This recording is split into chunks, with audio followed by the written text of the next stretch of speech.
Háttvirtur þingmaður Lilja Mósesdóttir tekur til máls atkvæðagreiðsluna. Virðulegi forseti, ég fagna breytingartillögu háttvirtrar efnahags- og viðskiptanefndar sem tryggir það að fyrirtæki hér á landi þurfa að upplýsa eigendur án þess að sú kvöð sé íþyngjandi.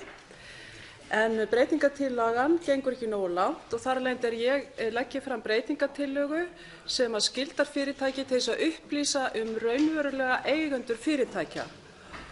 Og raunverulega eigendur þá einstaklingar en ekki eignarhaldsfélög með aðsetur í skattaskjólum. Frú forseti, framkvæmdastjórn Evrópusambandsins ræðir núna sambærilega lagasetningu til þess að koma í veg fyrir víðtæk skattsvindl, spillingu og krosseignatengsl.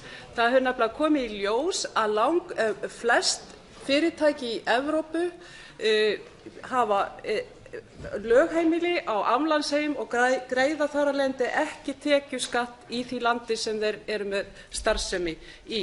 Frú forseti, notum þetta einstaka tækifæri til þess að taka á aflandsfélögum. Háttvirtur þingmaður Pétur H. Blöndal tekur á 90